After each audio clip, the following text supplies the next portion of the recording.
Para este video pues vamos a terminar de revisar la época colonial. Si bien es cierto, más adelante la siguiente etapa que vamos a revisar es la de la independencia, que obviamente pues está dentro de la etapa de la época colonial, que es hasta 1821, cuando será la independencia, que formalmente pues termina esta época colonial. Para efectos académicos teóricos pues vamos a hacer la diferencia entre esta época colonial y ese periodo de independencia para marcar algunos aspectos históricos que pues caracterizan a esta época en específico. Y bueno, ¿qué vamos a hacer en esta ocasión? Va a ser revisar algunos aspectos que no habíamos tocado en videos anteriores y aparejado también vamos a hacer una revisión de los diferentes conceptos que ya hemos venido revisando, a especie de reafirmación, de retroalimentación, para que tengamos todos esos conocimientos claros y bueno, ahora sí podamos pasar a la siguiente etapa histórica. Entonces, bueno, estamos en la época colonial y bueno, la conquista española como un hecho pues meramente militar tuvo indudablemente y necesariamente implicaciones tanto en el ámbito político, jurídico, social, económico. Cada una de dichas implicaciones pues de suyo originó hondas sustanciales transformaciones en los diversos ámbitos de su incidencia por lo que respecta a las distintas estructuras en que estaban organizados los pueblos conquistados. Desde el punto de vista jurídico-político, la conquista pues hizo desaparecer las diferentes organizaciones autóctonas o indígenas y someterlos al imperio de la corona, obviamente de la corona española. Este sometimiento produjo como consecuencia la imposición de un régimen jurídico y político. Esta multiplicación de organizaciones prehispánicas pues se sustituyó por una organización política unitaria bajo un solo imperio y dominio para constituirse geográficamente como la Nueva España.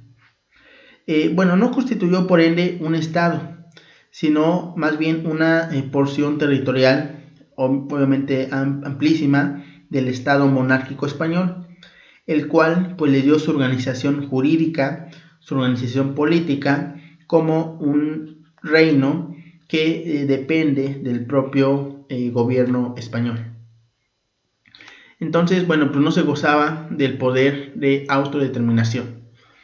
El derecho neoespañol era decretado por la metrópoli sobre la base del mismo derecho peninsular y de sus principios fundamentales, sin haber dejado de incorporar, no obstante, pues como lo habíamos comentado, las costumbres de los aborígenes, siempre y cuando no se opusieran a este derecho. Se ordenó que se respetase la vigencia de las primitivas costumbres de los aborígenes, siempre y cuando pues, no estuvieran, como lo comentábamos, en contradicción con los intereses supremos del Estado colonizador. Un nuevo elemento, es decir, el representado por las costumbres de los indígenas sometidos, pues vino a influir en la vida del derecho y de las instituciones económicas y sociales de los nuevos territorios que estaban incorporados a este dominio de España. En la Nueva España, estuvo vigente en un primer término la legislación dictada exclusivamente para las colonias de América, lo que viene siendo el derecho indiano. Y dentro de la que ocuparon un lugar, pues obviamente preponderante, las célebres leyes de Indias, que eran una verdadera síntesis del derecho hispánico y de las costumbres jurídicas pues aborígenes. Por otra parte, las leyes de Castilla pues también tenían una aplicación en la Nueva España.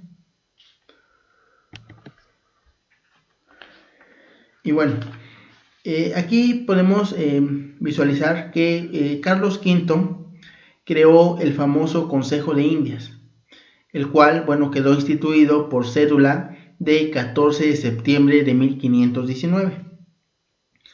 Las atribuciones de este Consejo de Indias, pues, eran muy extensas. Como lo habíamos revisado, en él se delegaron por el monarca las tres funciones en que se desenvuelve el poder del Estado, pues por lo que respecta a los dominios y las posesiones españolas en América. Además, el gobierno administrativo, bueno, fungía como un organismo judicial supremo y estaba investido con la facultad de dictar leyes en las múltiples materias con relación a las Indias, tales como por ejemplo la encomienda, conservación, tratamiento de indígenas, expediciones de descubrimiento, conquista, misiones, tráfico marítimo, legislación en general, y ya sea que emanara del mismo o de las diversas instituciones coloniales que requerían aprobación por parte del mismo Consejo. Estas mencionadas facultades se consignaron en diferentes ordenanzas contenidas en las leyes de Indias. Y bueno, se revela que este consejo pues era la autoridad suprema en el régimen colonial hispánico, aparte del rey o fuera del rey.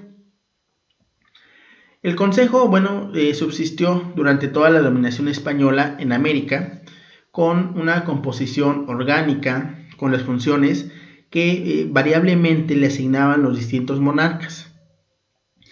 Dicho organismo mediatizó su poder en orden a la administración gubernativa, a la legislación y a la impartición de justicia, entre los que ocupó un lugar preponderante por su importancia política y económica, pues la Nueva España. El gobierno, habíamos revisado y hay que concretarlo, adoptó tres regímenes sucesivos.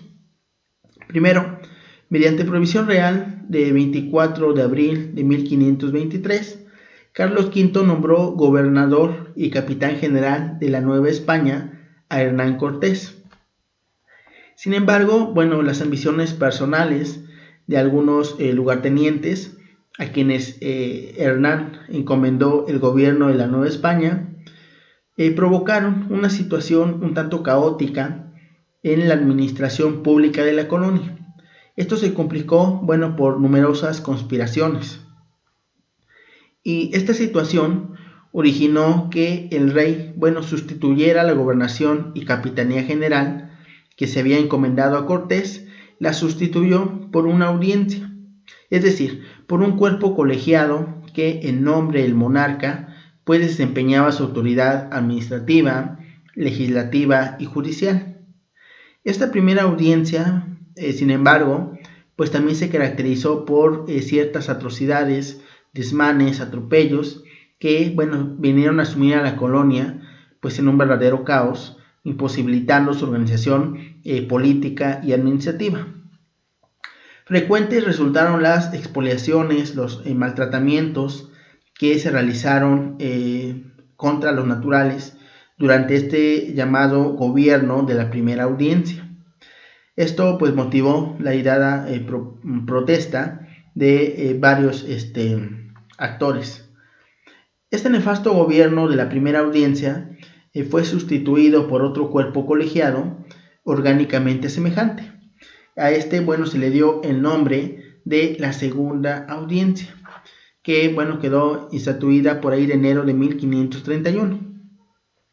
Para esta época, la situación que encontró la segunda audiencia de la Nueva España, pues como lo habíamos comentado, era pues desastrosa. Este gobierno de la segunda audiencia pues estableció las bases para la organización política, administrativa y social de la Nueva España, y sobre las cuales, pues se sentaría el régimen virreinal que, como lo vamos a ver, vino a suceder a este periodo de las audiencias. Su actividad gubernativa, pues la desarrolló apegándose a las provisiones reales, a las determinaciones también del Consejo de Indias. La segunda audiencia tomó medidas ejecutivas, medidas legislativas, procedentes a realizar los designios que inspiraron en su momento a la conquista, a la colonización. Incorporar, por ejemplo, al indígena a la cultura europea, por lo menos en lo concerniente al aspecto religioso y al aspecto educativo.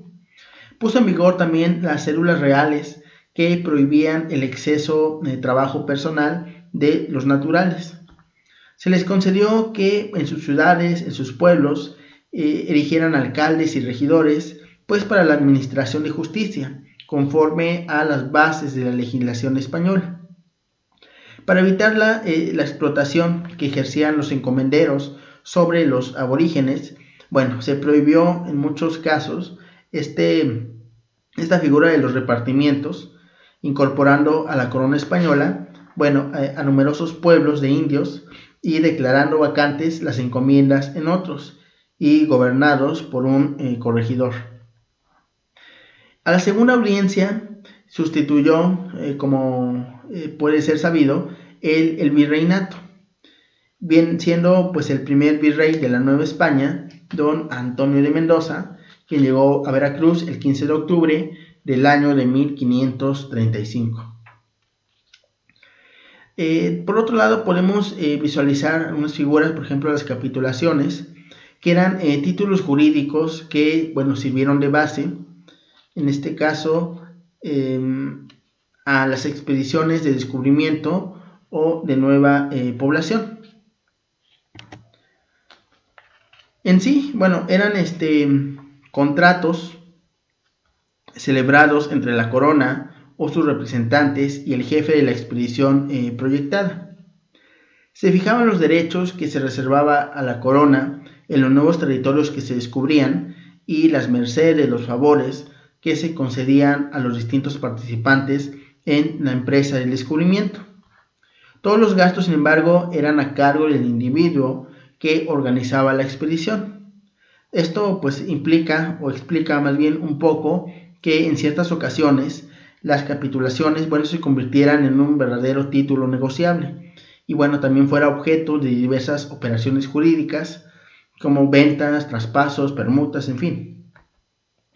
También se otorgó el título de adelantado, con un carácter vitalicio o hereditario al jefe de la expedición descubridora, y también se le facultó para repartir tierras y solares de fortalezas. En fin, unas atribuciones que ahorita también vamos a revisar un poquito. Posteriormente, la ley sobre intendencias de 4 de diciembre de 1786. Conforme a este ordenamiento, el territorio de la Nueva España, se clasificó gubernativamente en intendencias, provincias, gobernaciones. Clasificación que, subsistió hasta la época de la finalización del régimen colonial. La organización gubernativa de la Nueva España no se fundó en principios jurídicos totalmente definidos, puesto que las necesidades administrativas, las conveniencias políticas, explican un poco el fenómeno de que dicha organización durante esta época de la colonia sufriese modificaciones hasta cierto punto un tanto caprichosas. En la etapa de los descubrimientos, por ejemplo, el monarca concedía a los jefes expedicionarios este título que hablábamos de adelantados, por medio del cual se les confería amplias facultades judiciales, administrativas e incluso también de carácter legislativo. También estaban investidos por el rey con la potestad de repartir tierras y encomendar indígenas, así como nombrar funcionarios inferiores.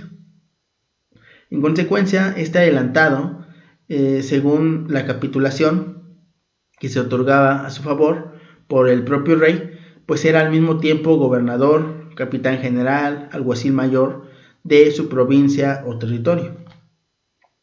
Al establecerse el virreinato, el régimen de los adelantados fue paulatinamente desapareciendo. Las funciones que estos ejercían se desplazaron por el ministerio real hacia el virrey y las audiencias. Recordemos que el virrey y las audiencias pues eran los órganos de autoridad primordiales en la Nueva España.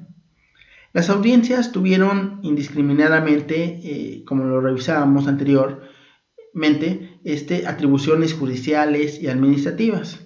En cuanto a las atribuciones judiciales, fungían como tribunales de apelación en el conocimiento de los recursos que se interponían contra jueces inferiores, que eran los alcaldes ordinarios y los corregidores o alcaldes mayores. Además de estas funciones estrictamente judiciales, las audiencias eran órganos consultivos del virrey, a quien sustituían provisionalmente durante el gobierno mientras el monarca designara a la persona que debía de reemplazarlo. También puede considerarse a estas audiencias como cuerpos legislativos. En este caso, pues las atribuciones venían a consistir en revisar, en aprobar que las ordenanzas que se dieran en las poblaciones estuvieran correctas y en dar todas las leyes que considerasen necesarias para un buen gobierno. Recibiendo sus decisiones, las decisiones de las audiencias recibían el nombre de autos acordados. Una de las funciones también importantes respecto de las audiencias eran la que desempeñaban en lo tocante pues al conocimiento de los recursos de fuerza. Estos recursos de fuerza pues eran antecedentes hispánicos de nuestro juicio de amparo.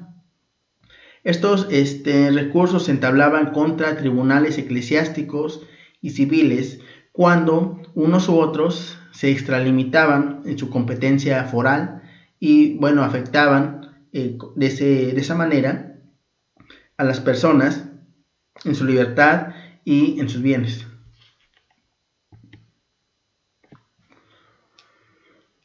El virrey. Este personaje pues era este actor político, era un representante del monarca en la Nueva España. Su nombramiento pues provenía del rey. La duración de su cargo fue en un principio de carácter vitalicia. Posteriormente se fue reduciendo a 3 a 5 años. Los primeros virreyes en el siglo XVI pues tuvieron facultades pues bastante dilatadas. ¿Y por qué? Pues como lo habíamos visto, por la inmensidad de las distancias, la dificultad de las comunicaciones con la propia España, la urgencia de múltiples problemas, que obligaban a los virreyes a decidir por sí, ante sí, en muchos casos, sin plantear siquiera la cuestión a los altos organismos del gobierno, pues que radicaban en España. Todos los funcionarios administrativos estaban supeditados al virrey. Este virrey, mediante una especie de circulares que se llamaban instrucciones, les indicaba las reglas generales de gobierno. Los virreyes pues estaban además facultados para expedir ordenanzas de buen gobierno o una especie de reglamentos, las cuales deberían someterse a la consideración del Consejo de Indias, sin perjuicio de que mientras éste las revisara, pues se observaran inmediatamente. Estos pues no carecieron de facultades judiciales. Por ejemplo, procedían de oficio o a petición de parte contra estos funcionarios, los oidores, o alcaldes o fiscales. También se indultaban de pena impuesta por los tribunales de justicia, conocían de las causas formales contra los que pasaban a las Indias sin licencia. También se abocaban por comisión especial al conocimiento de ciertas causas criminales. En fin, la nota distintiva de estas atribuciones de los virreyes pues fue, como lo vemos, la universalidad. El amplio poder que ejercían los virreyes pues no dejaba de estar sujeto a una especie de control que el mismo monarca español pues desempeñaba, ya sea de manera indirecta, sobre su conducta pública. Así, de esta manera, estos funcionarios pues estaban obligados a informar al rey acerca de su gestión, acostumbrándose que éste pues les diese instrucciones reservadas para el manejo de los negocios públicos. Además, el virrey pues estaba sometido a un verdadero juicio político, que se conocía con el nombre de juicio de residencia, el cual pues era un proceso que se le seguía invariablemente ante un tribunal compuesto pues por un número determinado de oidores que la corona designaba especialmente. Se sustanciaba al concluir cada periodo gubernamental, y durante esta tramitación pues los virreyes permanecían arraigados. No solo se examinaba su actuación en el cargo que habían ocupado, sino que recibían todas las quejas que supuestas o verdaderas pues formulasen los gobernados, para determinar la responsabilidad civil, penal o eclesiástica de esos funcionarios. También debemos añadir, por otra parte, la fiscalización que las audiencias ejercían pues sobre la actuación de los virreyes respecto de ciertos negocios públicos, a través de lo cual se llamaba el Real Acuerdo, cuyo nombre pues designaba a las sesiones de dichos cuerpos colegiados, en que pues todos sus miembros integrantes, es decir, los oidores, incluyendo al virrey, pues opinaban, deliberaban, resolvían sobre asuntos meramente gubernativos y con especialidad sobre los que pues atañía más que nada a la hacienda pública. Y estas decisiones pues sabemos que se denominaban autos acordados. También podemos decir que para el año de 1710 se creó un tribunal llamado Tribunal de la Acordada, que tenía la finalidad de perseguir, de castigar a los salteadores de caminos. Al principio este tribunal, pues era ambulante, es decir, el juez se acompañaba de un escribano, de comisarios, de un sacerdote y del verdugo, y se presentaban en una población, juzgaba de manera sumaria a los reos, y si la sentencia era de muerte, era ejecutada sin dilación, y se dejaba el cuerpo del convicto pendiente de un árbol para una especie de dar ejemplo. En 1503 se estableció la Casa de Contratación de Sevilla. Además de las atribuciones administrativas con que estaba investida, relación con los asuntos de comercio y navegación concerniente a las Indias, ejercía también funciones judiciales, pues para conocer de los negocios contenciosos, civiles o penales que sobre tales materias se suscitaban, pudiendo impugnarse sus fallos ante el Consejo de Indias. La fundación de esta casa, obedeció a la necesidad de gobernar las incipientes colonias.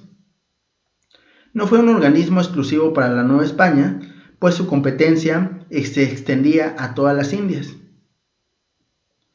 Lo cual, en un principio, sus facultades eran muy dilatadas y se fueron reduciendo notablemente al crearse el Consejo de Indias. Esta Casa de Contratación de Sevilla, fungió primeramente como una agencia de las expediciones y flotas que se enviaban al Nuevo Mundo, incumbiéndole la administración de los ingresos reales que con ellas se obtenían, así también el manejo de importantes ramos de la hacienda pública. Su organización y atribuciones se modificaban con frecuencia mediante cédulas, mediante ordenanzas, y esta institución cayó en decadencia con la dinastía de los Borbones y se extinguió en el año de 1790.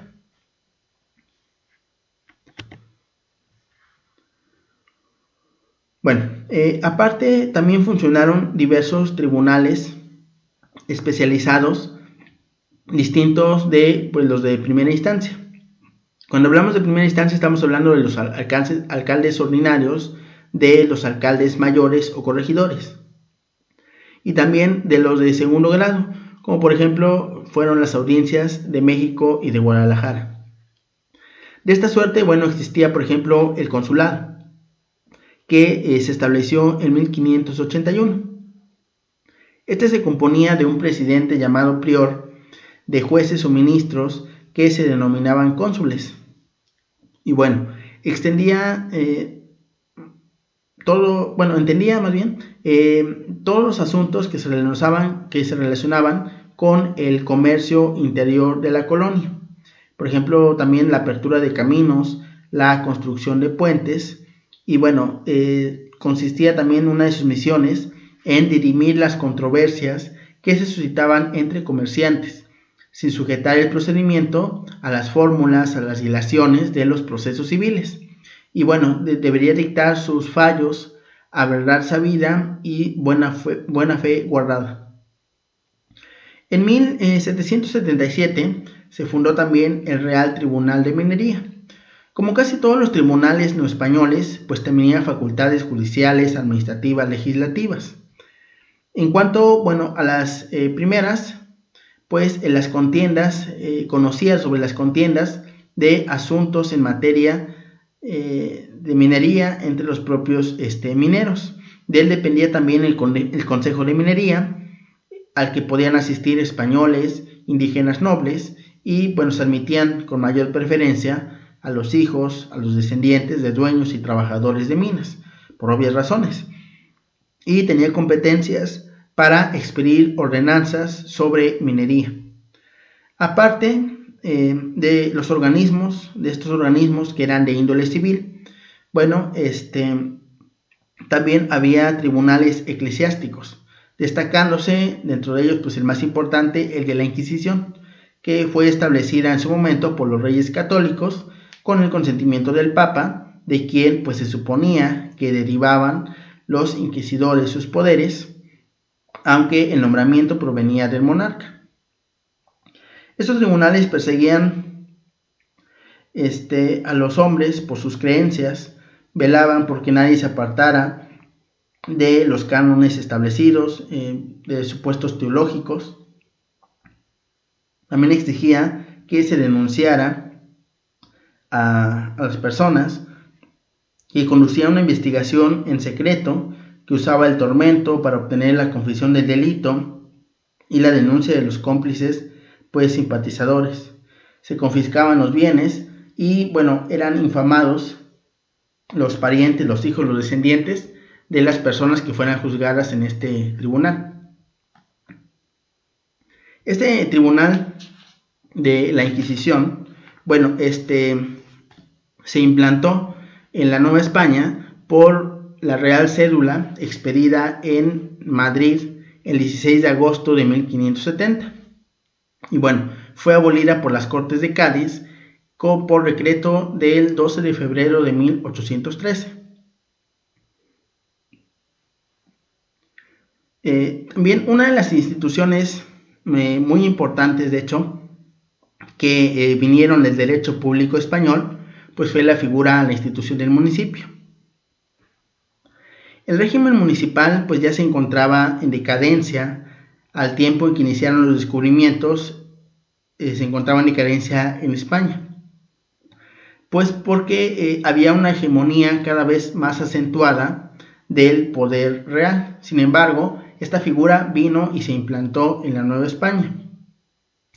Los municipios, muy parecido a lo que actualmente tenemos, pues se gobernaba por un cuerpo colegiado que se denominaba ayuntamiento o cabildo. Estaba compuesto por alcaldes, por regidores y por síndicos. Los alcaldes pues desempeñaban la función judicial. Los regidores, a estos les incumbían las funciones económico-administrativas. Y el síndico pues era quien estaba, quien representaba también a los, más bien era representante de esta entidad en los negocios jurídicos en que se encontraba pues inmiscuida la institución. Además, el nombramiento de los miembros del ayuntamiento o del cabildo pues provenía de los vecinos del lugar, y de esta suerte operaba una especie de democracia. Sin embargo, en un momento pues se decretó la enajenación de los cargos de los oficios respectivos en públicas subastas para allegarse de fondos la corona para sufragar los gastos que tenía.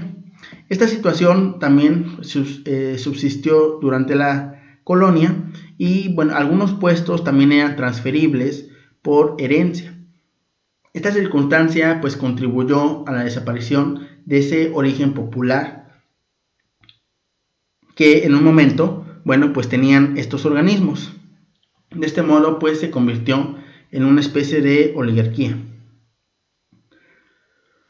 La centralización de las funciones administrativas y judiciales se registró con la creación de los corregimientos, que políticamente pues eran las porciones territoriales en que ejercían el gobierno los corregidores o alcaldes mayores, que estos bueno dependían también del virrey. Y bueno, su función era corregir los abusos. Actuaban dentro de su jurisdicción como jueces civiles y penales de primera instancia, pudiendo además conocer en grado de apelación de los juicios fallados por los alcaldes ordinarios, los que pues se integraban el ayuntamiento o cabildo. Los corregimientos fueron sustituidos por intendencias. También las intendencias se establecieron mediante las ordenanzas del 4 de diciembre de 1786.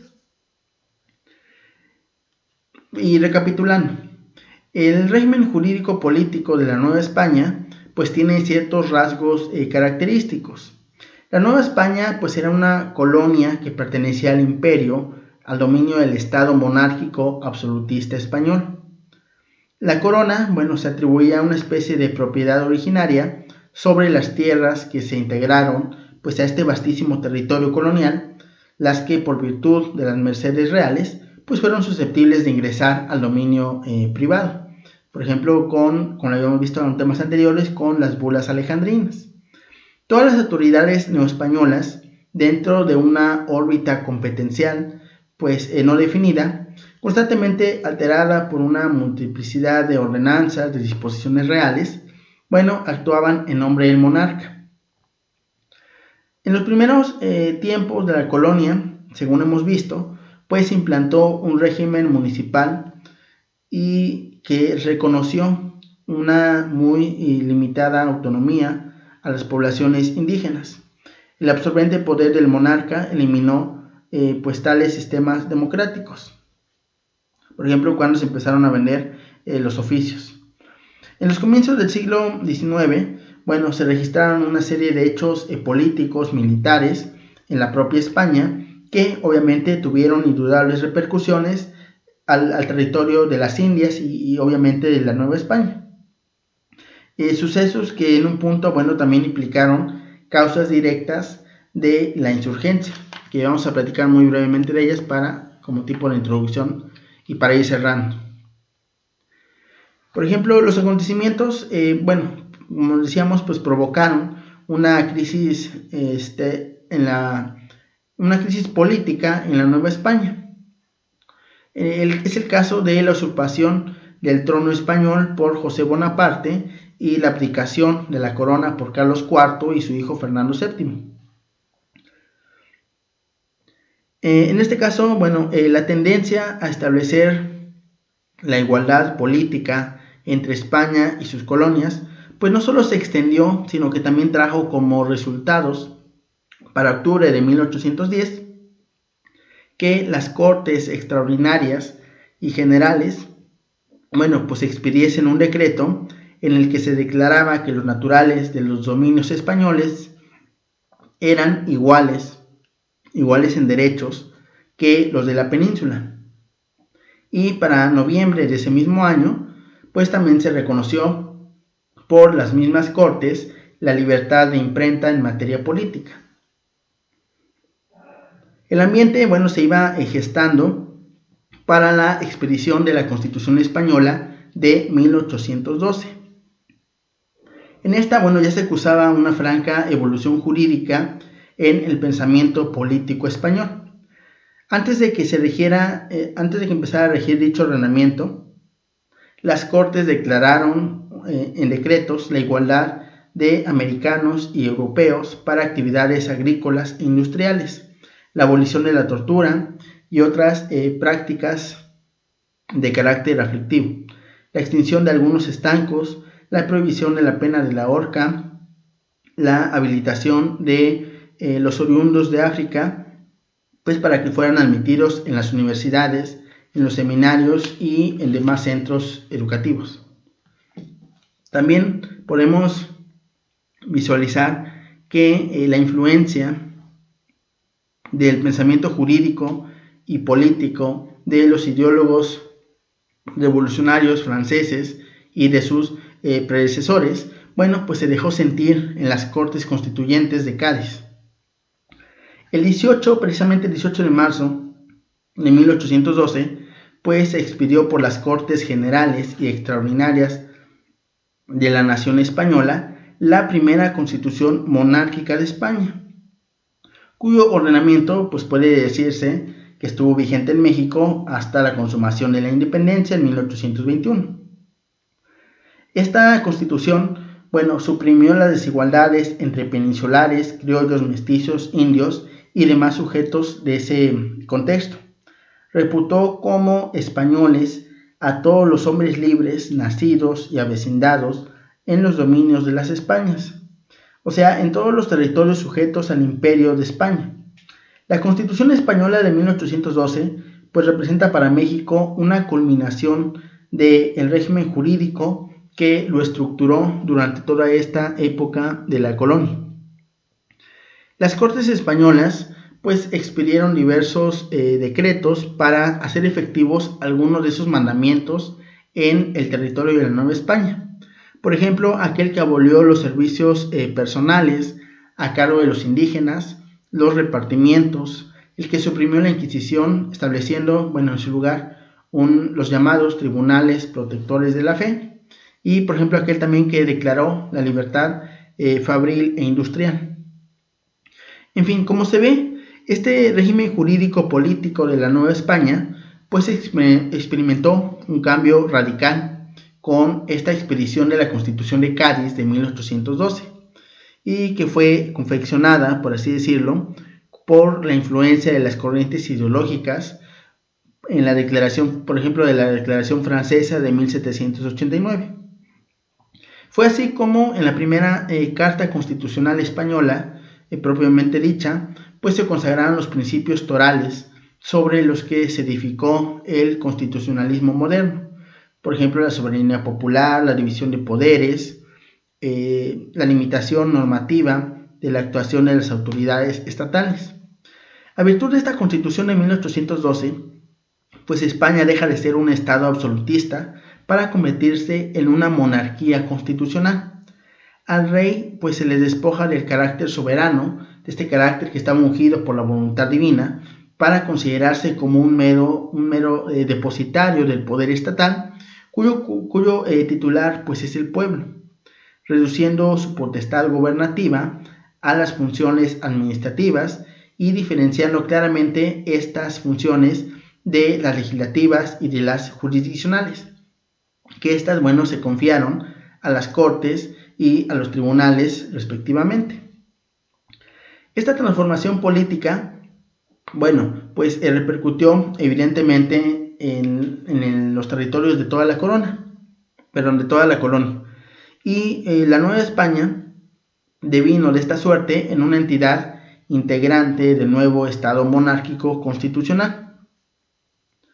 La Constitución, fue el documento que originó una de las tendencias ideológicas que se desarrollaron durante la posterior en la colonia y que, también sirvió de base para la estructuración jurídico-constitucional del México independiente, que va a ser la etapa que vamos a revisar posteriormente.